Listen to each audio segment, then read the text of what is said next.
Yo, what is up, guys? Welcome back to the channel. Today we are talking about one of the most insane financial collapse stories I have ever come across in my entire life.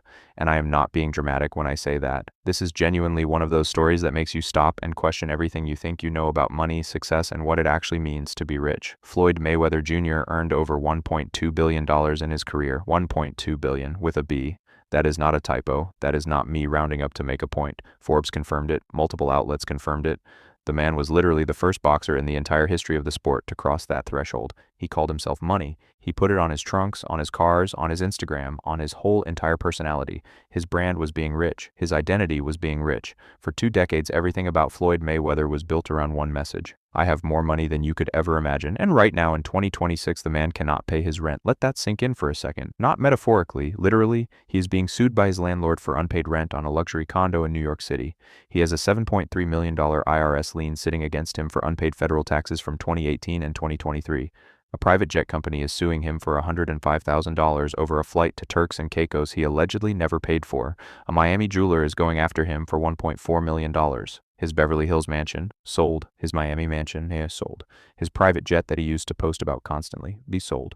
2 of his commercial properties foreclosed. His Las Vegas strip club building sitting in tax delinquency, $1.2 billion. And this is where we are. How does that happen? That is the question I want to answer today. Because this is not just a Floyd Mayweather story. This is a story about what happens when you confuse performing wealth with actually having it. And there are lessons in here for everybody. So let me set the scene first, because I think a lot of people, especially younger viewers, do not fully appreciate just how much money was flowing through Floyd Mayweather at his absolute peak. The Pacquiao fight in 2015, Floyd made somewhere between $200 and $250 million for one night, one fight. 47 minutes inside a boxing ring, and he walked away with $250 million. That is more money than most professional athletes make in their entire careers combined. Then in 2017, he came out of retirement to fight Conor McGregor, a man who had never boxed professionally in his life. And Floyd made it look like a training session while pocketing somewhere around $300 million for the privilege. $300 million for a fight that most serious boxing people thought was a joke before it happened. At his absolute peak, Floyd was earning more money per minute inside that ring than most people on this planet will see in their entire lives. And outside the ring, the lifestyle matched every single dollar of it. He had over 100 luxury cars. Think about that number for a second. Over 100 cars. Not 10, not 20. Over 100. More than 100 watches in his collection. One single watch cost him $18 million. $18 million for something you wear on your wrist. He would go to the casino and drop $1 million in a single night and post about it the next morning like it was nothing. He flew private everywhere. He had a massive entourage traveling with him at all times. He was spending money in ways that most billionaires would find excessive. And when you are earning $200 million a fight, it genuinely feels like it is never going to stop. Why would you worry about tomorrow when today looks like that? But here's the first and most important thing that went wrong. And it is the thing that nobody around Floyd ever seemed to address seriously. He never invested, not in any real, meaningful, long-term way. The money came in at an absolutely staggering rate, and it went straight back out just as fast. Cars, jewelry, gambling, entourage costs, lifestyle maintenance, more cars, more jewelry, more gambling. It was a revolving door of incoming cash and outgoing spending, with almost nothing being retained or grown or protected. Now here is what people do not understand about boxing money specifically. It is not like a tech salary or a business that throws off consistent income every month. It is lumpy. You get an enormous check and then you get nothing until the next fight. And when you retire, the checks stop completely, full stop. Done. Whatever you managed to save during your active years is all you have got for the rest of your life. Floyd retired after the McGregor fight in 2017. He was 40 years old. He had 30, 40, maybe 50 years of life ahead of him, and whatever he had actually managed to hold on to after spending at that rate for 2 decades had to last him all of that time. At the lifestyle he was living, and he never slowed down after retirement. The math was never going to work. Even with $1 billion, the math was not going to work if you kept spending like the fights were still coming. And Floyd kept spending like the fights were still coming. Then the tax situation, because this is a whole separate disaster on its own. Floyd has been in trouble with the IRS for years. This is not new. Back during his peak earning days, there were reports of him having to delay fights because he owed the government tens of millions of dollars. He reportedly settled over $28 million in back taxes at various points throughout his career. $28 million in back taxes. And that was before the current situation. Right now in 2026, there is a fresh $7.3 million lien against him for unpaid federal taxes, specifically from 2018 and 2023. Think about those years. 2018 is 8 years ago. 2023 is 3 years ago. These are not new debts that snuck up on him. These are obligations that have been sitting there for years, quietly accumulating interest and penalties, while Floyd was out here living like nothing had changed. The IRS is not a creditor you can ignore. They do not care how famous you are. They do not care what your nickname is. They do not negotiate based on your Instagram following. They come to collect, always. And when you have been running from that bill for 8 years, the amount you owe by the time they catch up with you is considerably larger than what you originally owed, and then the lawsuits, because at this point they are coming from everywhere.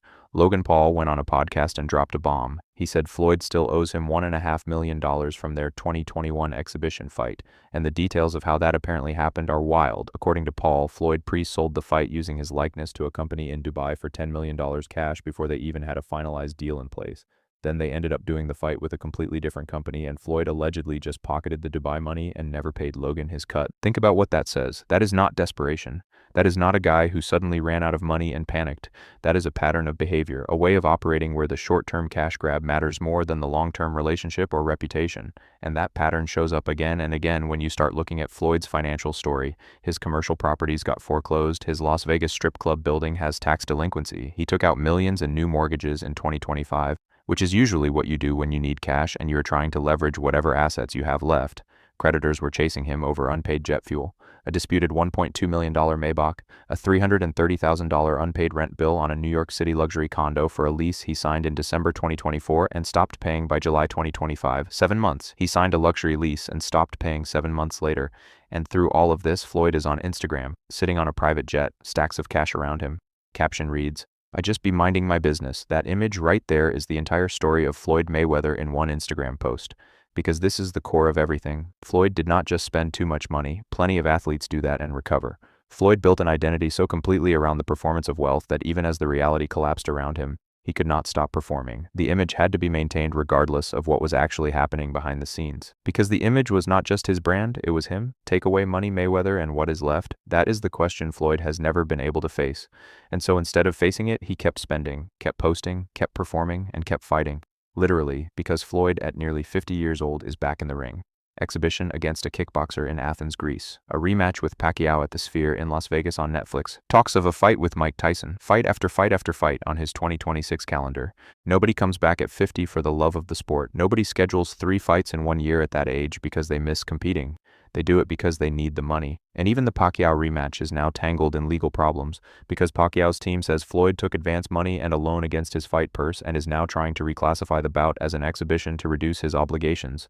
Pacquiao himself said Floyd will face serious consequences if he tries to walk away from that contract. This is not a man with options. This is a man who is out of road and still pretending he is not. So how do you go from $1.2 billion to this and no real investments? Decades of insane spending with no plan, tax problems that were never properly dealt with and just kept growing, a business approach built around short-term cash grabs that burned bridges and created enemies, a lifestyle that never adjusted after the big money stopped coming, and an identity so completely tied to being rich that admitting the money was gone was never an option. $1.2 billion properly invested at a conservative rate of return would throw off tens of millions of dollars per year forever. Floyd's grandchildren could have lived off that money without ever working a day in their lives. Instead, it bought over 100 cars, over 100 watches, countless casino nights, private jets, Instagram content, and a legacy that is now as much about financial collapse as it is about boxing greatness. Money without wisdom is just a countdown, and for Floyd Mayweather Jr., the man who made being rich his entire identity, that countdown has just about reached zero. Subscribe if you are new here. We cover stories like this every week. Real people, real money, real consequences. Drop a comment. Did you see this coming, or did this genuinely shock you? Because when you look at the numbers, it should not be shocking, but somehow it still is. I will see you in the next one.